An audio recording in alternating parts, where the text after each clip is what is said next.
Hello, everyone. Today, the Vice President of the United States spent 3 or 4 hours in LA before holding a press conference and spewing lies and utter nonsense in an attempt to provoke division and conflict in our city. This is consistent with the provocation from Washington that began 2 weeks ago when our city was calm and millions of Angelenos were going about working and contributing to our city. The provocation has resulted in lives disrupted, terror and fear spread throughout our city. I spent the day today meeting with businesses. We met on Sunday, and businesses were empty, owners were suffering, and describing this situation as worse than COVID. Just think for a minute how profound that is. Workers who are too afraid to come into work, and customers who feel they can't go outside their house. I also met with mothers who do not know where their husbands are and their sons. They told me about their children who spent Father's Day wondering why their fathers did not come home. And I just want you to know that that's a trauma to a child that child will always carry with them. Unfortunately, the Vice President did not take time to learn about our city and understand that our city is a city of immigrants from every country and continent on the planet. But then again, he did need to justify the hundreds of millions of wasted taxpayers' dollars that were wasted in the performance of a stunt and an experiment in this city, and using men and women of our armed services whose mission it is to protect our country. He accused state leaders and myself as mayor of this city of encouraging violence, of sicking mobs on ICE officers. But let me just tell you, like yesterday, what happened at the Dodgers, we're not sure who these armed men are. They show up without uniforms. They show up completely masked. They refuse to give ID. They're driving regular cars with tinted windows, and in some cases, out-of-state license plates. Who are these people? And frankly, the vests that they have on look like they ordered them from Amazon. Are they bounty hunters? Are they vigilantes? If they're federal officials, why is it that they do not identify themselves? You can imagine the fear and the terror that has created in our city. When you have cars driving around, people jumping out of those cars with guns and rifles and pulling people off the street. How dare you say that city officials encourage violence? We kept the peace. You know that the federal officials that were here protected a federal building. They were not involved in crowd control. Crowd control was handled most aptly by the Los Angeles Police Department, the Sheriff's Department, and local law enforcement. We were able to handle the violence and the vandalism that occurred. We put a curfew in place. We've lifted that curfew. Our streets have been peaceful, and even when there was vandalism at its height, you are talking about a couple of hundred people who were not necessarily associated with any of the peaceful protests. And for those of you who are watching outside of Los Angeles, I will say it over and over again. Los Angeles is a city that is 500 square miles. And any of the disruption that took place in about 2 square miles in our city. The most, over 100 people were arrested. We are a city of 3.8 million people. And finally, Mr. Vice President, how dare you disrespect our senator? You don't know his name, but yet you served with him before you were vice president, and you continue to serve with him today, because the last time I checked, the Vice President of the United States is the President of the U.S. Senate. You serve with him today, and how dare you disrespect him and call him Jose? But I guess he just looked like anybody to you. Well, he's not just anybody to us. He is our senator. And you fly in, you parachute in the city. I don't know if you've ever been here before. You parachute in the city, you pass all kinds of judgment, and then you leave and you add to the provocation, you add to the division, or you attempt to create division in our city. But I just want you to know that our city is standing together. We are united. You might attempt to create division, but you are united. Standing with me today are families, business owners, community leaders, representatives, and nothing you can do will divide us. Thank you. Any questions? Mayor, obviously, the President and Vice President have repeatedly described Los Angeles as burning to the ground. Right. Some people around the country, this is a city, the rioting is still happening. Can you give a description to folks maybe outside the city of how you describe the city, even during the last 2 weekends here? I would describe the city. I mean, you might know our city after a major sporting event, and people come out, and it's called melee. We had peaceful protests. At the end of those protests, when you have the people that are scragglers or who intervene at the last minute, and it reached maybe 100 people, and they graffitied up buildings. And let me tell you, I'm not underestimating how serious that was, the vandalism all throughout the downtown area, okay? There was one day where there was a looting of businesses. There were windows that were broken, but it was a very small couple of blocks in our city, a handful of people. It is an absolute lie to say the city of 500 square miles, when maybe 2 square miles, there were problems that lasted a few hours that we were perfectly capable of handling.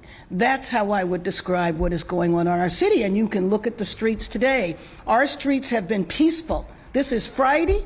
There have not been any problems in our city since the protests that happened on Saturday, period.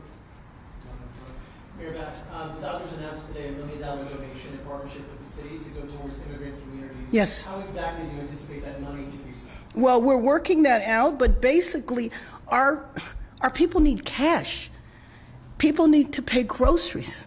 The woman that I met with today, who is now the sole provider in her family, her rent is $2,100. She doesn't have a means to pay for that. She's not going to work because she doesn't know if she's going to come home. And she has children at home. This is what has happened when you create this type of terror.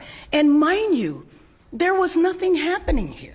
The administration started off talking about gang members, drug dealers, violent people.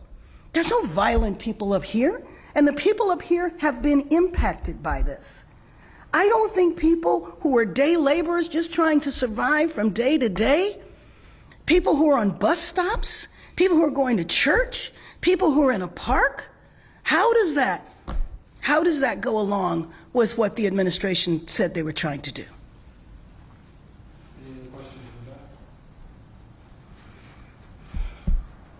Thank you. Thank you. Real quick, Mayor, because you had touched on it briefly about how the Vice President described your actions as potentially egging on rioters and saying it's open season on law enforcement. Can you talk about your relationship with the police chief and sheriff, and if you guys have had conversations since those comments were made about everything that's gone on? Well, no, I mean, the comments were made just a couple of hours ago, but let me just tell you that I talk to the police chief multiple times a day. I usually start my mornings out by talking to the police chief. I selected him. We hired him in this city. I'm very close with him. I work very well with law enforcement. I go out and meet with law enforcement regularly.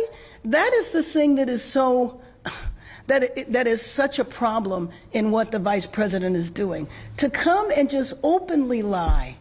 But I know, unfortunately, this is not new of this administration. It's not unusual to say that today is Sunday when everybody in the world knows it's Friday, and then insist on it. So how does that help the nation's second largest city to come out and paint a picture that is completely false?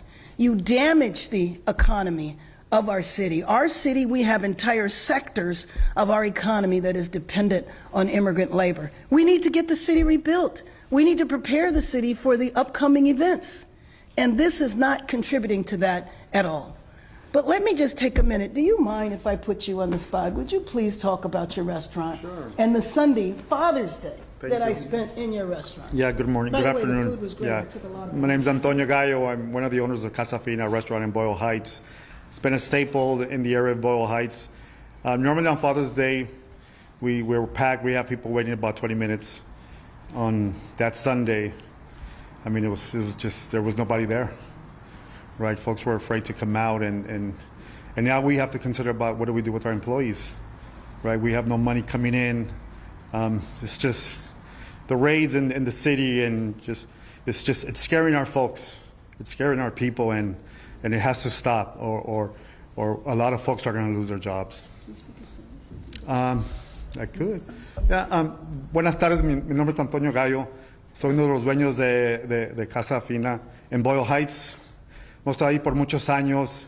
Normalmente los domingos, que es el Día del Padres, estamos llenos, ¿verdad? Esperando a gente que llegue. La gente está esperando 30 minutos. Ese domingo los fue muy feo, muy despacio. Fue algo muy triste. No está llegando ingresos. Ahora tenemos que pensar en qué vamos a hacer con nuestros empleados. Si los vamos a tener que de ir, ¿verdad? Es una cosa muy horrible que está pasando en la ciudad. Si no paran estas radas, vamos a sufrir mucho y vamos a tener que cerrar la Casa Fina, que ha estado ahí en ese lugar por casi 50 años. Any more questions? Yes. I know today you visited restaurants. My colleague Alex was here, was out there asking me questions about myself. I was out here talking to businesses impacted by the curfew. Many of those businesses say they were grateful for the curfew and kept their business safe, but the reality is it did also hurt their bottom line. Right. You kind of touched on maybe trying to come up with a plan to help out Yes. businesses such as the ones behind you as well. Mm-hmm. We know money's tight in the budget right now with the city. How do you think that can move forward? Sure, and let me just say that thank you for mentioning the curfew, because that is an example of what we did to make sure that order was maintained here. We did the curfew. We didn't need the curfew to happen from Washington, just like we didn't need the troops. And so the business community requested it. We put it in place. We lifted it in terms of reducing the hours, and then when we felt the city was safe, the area was safe, we lifted it. So the curfew hasn't been in place since Tuesday. Of course, it's taking them a while to come back, but that's not the main reason. The main reason is because people are afraid. People are afraid to patronize the business. People are afraid to go to work. So that is the main reason. And so you asked me, what are we going to do to help the businesses? Just like you heard about the gift from the Dodgers, and we are going to work to make sure that that becomes resources that are distributed to individuals. And you should know that this is similar to resources that were provided during COVID. And so this morning, I started off my morning on a Zoom call with over 20 foundations from around the country and also local to look at how we can provide support, not just for individuals and for families, but also for businesses. We want to make sure our restaurants succeed. And then what I would just encourage everyone to do, please patronize these restaurants. Please go to the restaurants, because people are struggling. And it's just really sad when our economy, I mean, obviously we've had the issues in the city, and to have this unenforced error. I mean, there was just no need for this to happen. And unfortunately, the last 2 weeks, you've seen a huge dip in different sectors of our economy for this unnecessary experiment and unnecessary stunt.